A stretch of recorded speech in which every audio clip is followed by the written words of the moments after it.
Standing in a desert under a red sun, Randal felt warmth surround him and concluded, another dreamscape. However, the orb floated at eye level and clearly spoke. Randal of the Lee, Pankin heir, you have been absent from your known ones for a day, yet you have been made ready. You have asked of the pre-lives, and the orb will answer.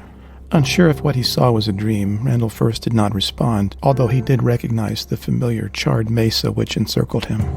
Where am I? He wanted badly to know. In a world you have seen, answered the orb. Randal did not like its vagueness, for it reminded him of the hermit's elusive manner. You said, made ready. For what? Randal changed the subject. The rite of the joining and release. The orb crackled while miniature sparks showered the ground. A deep purple smoke pirouetted upon the dusty desert. Fixed in place as if the wind refused to participate, the vapor congealed into the outline of the elusive character Randal had encountered during his month-long dream series, the same figure he had attempted to exorcise by self-imposed exile and his addiction to McLeish's. The remaining smoke dissipated around the featureless form, and an uncontrollable urge to vomit overcame Randal. He dropped to his knees and bent over to cover his mouth. His lips moved in and out without any control. He tried to call out to whatever it was to stop, but heaved in convulsions. Even the sight of the apparition hurt Randal's eyes, wet from tears. The dizziness swelled, and Randal again emptied his stomach across the ground. You, Randal uttered and retched once more. I, responded the form of a man in a long robe. Randal withdrew. If he looked up, the dizzying nausea returned. I have seen you in a dream. We talked. I dreamt for a long time, Randal spoke, but another wave of nausea stopped him. Yes, Randal of the Lee, you and I have met. You are a rare guest. You and the orb must learn our expectation. The character sat down. Randal held onto his stomach and crouched as vertigo forced him down. As before, the being's intimacy was comforting, although this time Randal could decipher its speech. Nevertheless, if he tried to make eye contact, a devastating upsurge of nausea flooded his body. You are sick, Randal, the character began, because you've not yet decided. The longer the indecision, the more resulting hardship you merit. As I am passing through time and matter to find you, it is disorienting for you, because your minds have not met. Randal tried focused breathing to lessen his vomiting. As much as the figure stood still, it also moved. He could not keep his attention. The magnitude of this juncture, the character continued, is more than I can tell you. You must either go forward or remain as you were prior to your preparation by the orb. I am an alteration between your conscious and your unconscious mind. In the ordinary sense, your waking self is safe within the heart of Jambismra, within the orb, without need or care. Yet your dreaming self is here with us.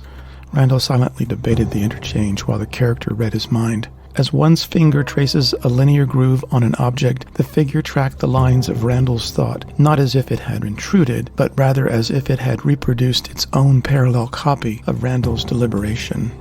Through what you call your insanity, you may come to aid those called the pre-lives, but the joining and release has certain dangers which you must acknowledge. What dangers? Randal asked. Weakened by his ill stomach, the old desire returned. He reached around for a stash of McLeish's, but it was nowhere. Your drug does not serve you. Yet first we talk of the rite.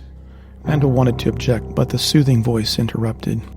The orb will conduct the Prandal Fa, the joining and release, as I interpret it, for your ears.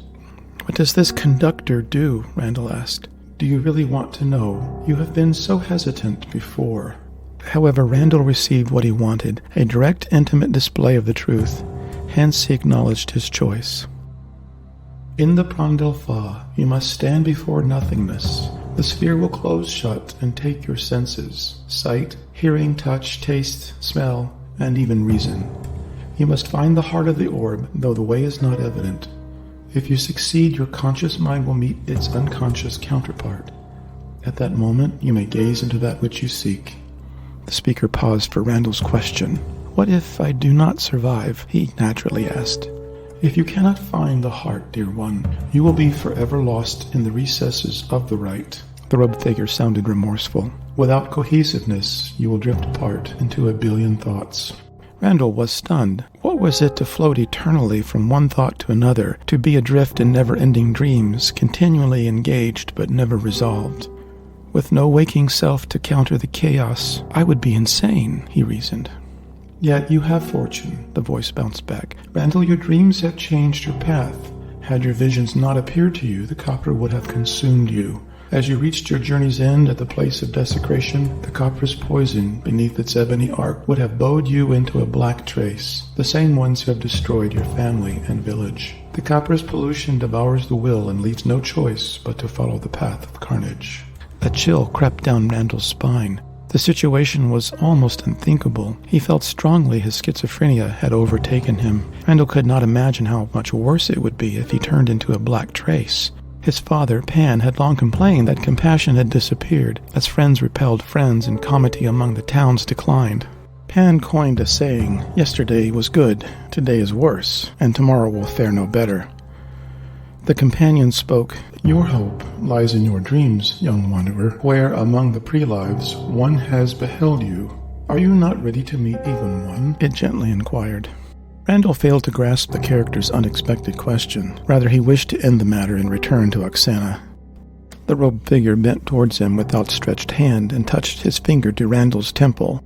Randal fought hard to stave off the mounting queasiness and moved to strike back, but his brain clouded. "You have lived these years within another place, within another's rubra. Therefore you dream much. What came first, Randal?" Lines intersected and crossed. Tagla's tales of dreams and the hermit's diatribe on the pre-lives. Randal found himself at the nexus. "My dreams," Randal begged. "Were they pre-lives?" "Impossible." Randal recounted the orb's declaration. "The one to come. The orb demands the pre-life." The robed character traced Randal's thoughts as if on thin paper. "In one sense, the pre-lives are your fantasies, yet they precede you as forebearers of a sort. Indeed, one whom you have met desires to aid you within the orb, though peril exists for it as well. Find the pre-life before you fail. Find the way within yourself that will unlock both your purposes. Attain its rubra, and it will attain yours, for it seeks the path through you to serve its own kind. Then go where it goes, serve as it serves." The oration, like a clear sermon, provided Randal no choice but to understand. He wanted to run, but nausea glued him where he kneeled. He felt guilty as if he had already done something wrong. His own will was frozen, yet the moment called for commitment and sacrifice. Deep down, it still felt like a dream. "Randal," the figure declared, "a larger fate was hidden behind your self-serving ambition to unite conscious and unconscious minds. Indeed, under the influence of the Capra, anyone can unite such two. Consider the person you have already met, namely Dolor Harpen, a Rakan Ken." Randal interrupted. "I have met him, or that's what the hermit Taran Hupridros told me." "Taran is trustworthy." The character attacked Randal's undisclosed skepticism of the recluse. "You must attempt his confidence, for he holds greater secrets than he realizes." Randal did not wish to swallow its suggestion. Since Randal had met Taran, he had acquired a bitter regard for the recluse. "Randal, the Capra draws near. The moment requires your decision," it concluded, but Randal resisted. "How? I cannot swim in a waterfall. You give me nothing to hold on to," he pushed back. "It is said," the robed character continued, "the land is given to the trees, and the waves have only the sea. Why then have you failed to see the answer to your own question? Only those who live above the skies understand the heights. You live inside time. I do not. You do not see me, but as a dream of your making. How is but a leap towards me." Randal went blank. The hands of his insanity reached around his neck as if to choke him. "Although Dolor's net has fallen upon the realm," the character interrupted Randal's melancholy, "he is like a man who forgets he has dug a pit and falls into it. Serve to speed him to his end so that he may be saved. You have this chance. Find your strength through suffering," the strange character concluded. "In the Prandal Fa, seek nothing as your new name. It is time for us to leave, for the orb's return will seal this tear. Our admonition for you is to accept the contest of the Prandal Fa." Randal held his sides and attempted to answer, but more waves of nausea rolled him. He closed his eyes, which helped. He tried again. He wanted to say no. Randal hated his current predicament. He would have sold his soul for a bag of McLeish's. He wanted freedom to choose. He wanted more options, but choice seemed vacant. Most of all, he wanted to be far away from the robed figure. Indeed, if he accepted and failed, what then? A billion thoughts? However, would his misery end if he agreed? He waited and then took the leap. He closed his eyes and mouthed his acceptance. As he opened his eyes, he found himself tucked in a cleft of a rock illuminated by the orb's faint blue light. When he regained his balance, Randal considered the possibility the whole affair was another dream. Madness, indeed, had paid a visit. He followed the light out to discover he was at the bottom of the enormous cavern, the circular hole that, according to the hermit, was the home of the orb. The orb sat before him in its chair, an enormous tripod dais, fashioned like an upside-down bird's claw. At once the orb responded to Randal's presence, firing bursts of blue, green, and orange arcs. The sphere ascended from its throne, and Randal, less fearful, advanced. As in prior encounters, it returned to its dizzy, whirligig circuiting about his head. "Not again," Randal moaned, as he grew nauseated and begged it to stop. "Will you join in the rite?" the orb responded as it continued to circumnavigate Randal's head. "Before I answer, I have questions." Randal sounded like a dying man making a last request. "Ask," the orb responded flatly. "I dreamed a figure spoke to me about the Randal Fa. I was told you had made me ready, but how?" "Forethought is necessary for you to enter the Randal Fa," the sphere called in perfect octaves. "Where you lie down to sleep and where you awake is a place, the center upon which all pivots. The orb's preparation will stop it from rebelling." The orb grew silent, but another question popped into Randal's head. "Was it a dream?" he asked. Randal waited. He repeated his question without receiving a reply. It briefly crossed his mind that perhaps the orb itself was a fantasy, a manifestation of his subconscious, a dream within an extension of his dreaming. However, the supposition seemed too complicated. "Orb," Randal inquired, "the figure told me to trust the hermit, Taran Herpridros. What does the hermit know?" "Taran is a servant," the orb answered. "You have learned of the influence of the Capra. Likewise, the hermit is captivated but by this orb." "You possess the hermit?" Randal paraphrased. "Orb," Randal inquired out of self-preservation, "will I likewise become your domestic?" "You are the one," the sphere replied. "What need has the orb for preservation from the one?" The rhetorical question was so truth-bound and assuring that the knot between Randal's shoulder blades disappeared. The hermit said, "You choose to disclose matters that are unknown." Randal said, generally curious, "Can you see my parents?" Randal surprised himself at his needy question. "Yes," the orb replied. "Are you ready?" Randal missed the implications of the question and nodded to begin. Within the curvature of the orb, images appeared. His older siblings and his birth mother, a black trace standing over his dying father, a tiny infant cradled in a sling carried by a mother who fled down the Tisri trail. However, the episodes ended. "Why, Orb? Why those scenes?" Randal pled. "Each has determined the course of your life," the orb softly answered in its neat soprano and almost imperceptible bass. "Why did she flee?" Randal asked himself, his emotions pulled like a rip current. "A black trace had purposed to find you," the orb responded. "The trace who killed my father?" Randal asked, forgetting his skepticism. "And later your siblings, and your mother." Randal's knees weakened as if his bones were water. He thought of the years of searching in vain for the faces of his family. The orb's bass counterpart voiced, "When Dolar started his migrations to the Capra, a black trace, Shradat-He, coveted Dolar's power and sought an exclusive commission to prove his loyalty. Dolar revealed to him a prophecy held by the Tisrians, a threat from a successor heir who would yield unstable power. Shradat badly wanted Dolar's favor, thus he gave his oath to end that line. Shradat slew your father, Jamerdestan. Your mother, Janaya, fled to Penkin, and Shradat followed.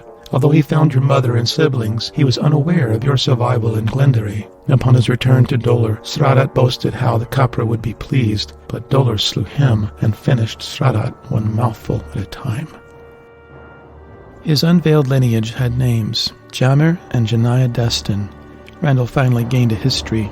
Yet what is an ancestry when all were dead? No, not all were. The object interrupted his reverie. "Have you decided?" Randal had not. "Is it true that Dolar has killed Oksana's family?" he asked to stall. "Yes," it answered. If Randal did not accept the right, he reasoned his split reality would not end.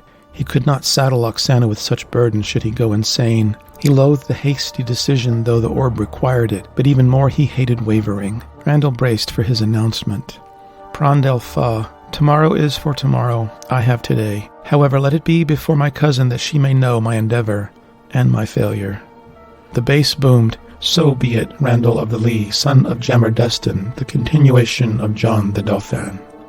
With disrupting brightness, the globe enveloped Randal within its translucent skin, enlarging to fit him. Another form floated alongside in a haze of indistinct rhythmic pulses. As he looked closer, its delicate patterns shifted to his peripheral. A voice spoke from no direction. "Randal and the pre-life. Present within the orb, the decisions are made."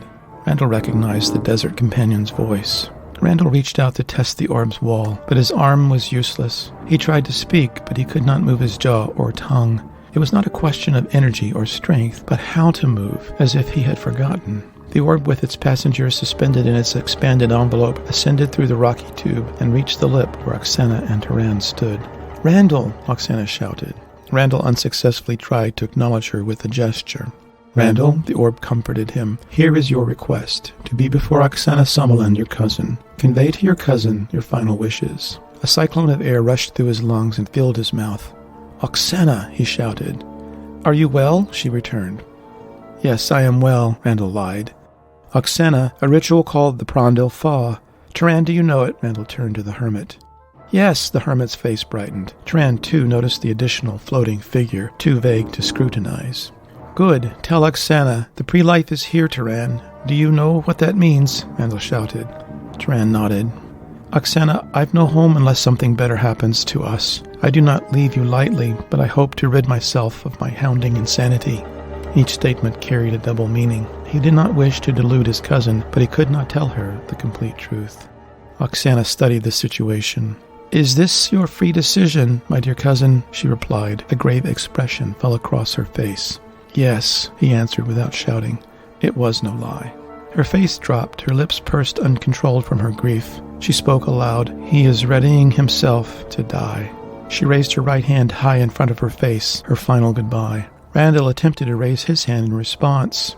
"Orb, I need my hand. By mercy, I need my hand," Randal cursed excitedly. He considered his cousin's tortuous journey to be with him, his guilt for leaving her cut deep. But he must be allowed to return her salute. "Orb," he shouted again. Blood pulsated through his arm as he willed it in front of his face. Randal saluted. Through his outstretched fingers, he saw Oksana smile, her first smile since he had found her in Taran's subterranean home. The feeling left his limb, and without sensation, it lifelessly floated at his side. Oksana and Taran faded as he lost sight. His hearing stopped. He tried hard to swallow, but could not. No sight, no hearing, no smell, no touch. In the most solitary times, some sensation subsists, the slight constraint of air pressure, passing tinnitus, or the watery swoosh from blood pressure. Yet everything was gone. Randal screamed for the orb to return him, but he gave off no noise. Up, down, in and out, all sensation expired. Indeed, his state was the absence of existence. "I am alone," he cried to himself. It is done.